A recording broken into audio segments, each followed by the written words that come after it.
ప్రజల సహకారంతో మరికొద్ది రోజుల్లోనే తెలుగుదేశం ప్రభుత్వం అధికారంలోకి రాబోతుందని, రాగానే యువత భవిష్యత్తుకు బంగారు బాటలు వేస్తామని మాజీ మంత్రి నెల్లూరు సిటీ టీడీపీ ఎమ్మెల్యే అభ్యర్థి డాక్టర్ పొంగూరు నారాయణ యువతకు హామీ ఇచ్చారు. సార్వత్రిక ఎన్నికల నేపథ్యంలో ఆయన టీడీపీ జిల్లా అధ్యక్షుడు షేక్ అబ్దుల్ అజీజ్ తో కలిసి నెల్లూరు సిటీ నియోజకవర్గ 5 డివిజన్లో డోర్ టు డోర్ ఎన్నికల ప్రచారం నిర్వహించారు. ముందుగా నారాయణకి డివిజన్లోని ప్రజలు అడుగడుగునా కూడా హారతులు పట్టి జై టీడీపీ, జై నారాయణ అంటూ నినాదాలు హోరెత్తించారు. ఈ సందర్భంగా నారాయణ డివిజన్లో పర్యటిస్తూ ప్రజలకు అభివాదం చేస్తూ ముందుకు సాగారు.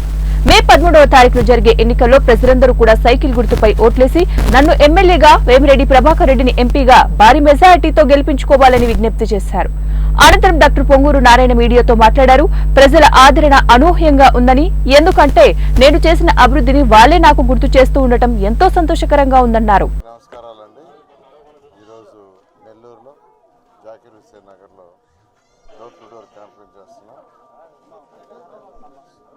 అయితే ఇక్కడ ప్రజల యొక్క ఆదరణ అనేకంగా ఉంది. ఎందుకంటే ఇక్కడ వేసిన రోడ్డు కావచ్చు, డ్రైన్స్ కావచ్చు, వీటన్నిటిని ఈరోజు వాళ్ళే గుర్తు చేస్తున్నారు. నిజంగా ఎంతో సంతోషంగా ఉంది. అయితే ఇక్కడున్న ఎక్కువ మంది యొక్క ఆర్థిక స్థితి కూడా తక్కువ, సగటు ఆదాయం చాలా చాలా తక్కువ.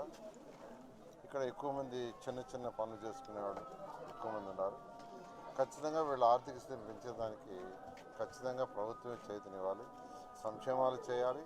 సంక్షేమాలతోటే వీళ్ళ యొక్క ఆర్థిక స్థితిని పెరిగేటట్టుగా ఎడ్యుకేషన్ కానీ, స్కిల్ డెవలప్మెంట్ కానీ ఖచ్చితంగా దాని మీద ప్రత్యేకమైన శ్రద్ధ వహించాలి.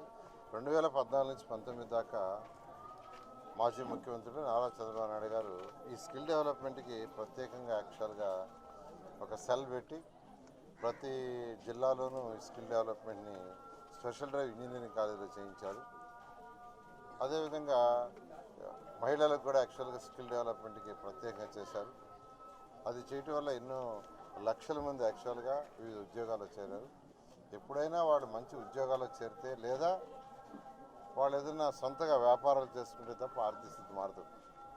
సంక్షేమాలు చేయాలి. సంక్షేమాలతోటే వాళ్ళ యొక్క సగటు ఆదాయం పెరిగేటట్టుగా చేయటం ముఖ్య లక్ష్యం. ఖచ్చితంగా 2024లో తెలుగుదేశం ప్రభుత్వం వస్తుంది. మీ అందరి యొక్క సహకారంతో ఖచ్చితంగా యువత ఎవరైతే ఉండారో యువత నిరాశ చెందకండి. ఎందుకంటే ఎక్కడ పోయినా నేను యువత అంటున్నానంటే, నేను ఎంబీఏ చదివాను సార్, ఎంసీఏ చదివాను సార్, డిగ్రీ చదివాను సార్, పోస్ట్ గ్రాడ్యుయేట్ చదివాను, నాకు ఉద్యోగం రాలేదు అని నిరాశ చెందుతున్నారు. ఎప్పుడైతే నిరాశ చెందుతారో వాళ్ళు అడ్డదారులు పోతారు. కాబట్టి ఎప్పుడు హోప్ ఉండాలి. హోప్ ఉండాలంటే ప్రభుత్వం చేయాలి. ప్రభుత్వం ఇండస్ట్రీస్ తెప్పించాలి, ఇండస్ట్రీస్ చేయాలి.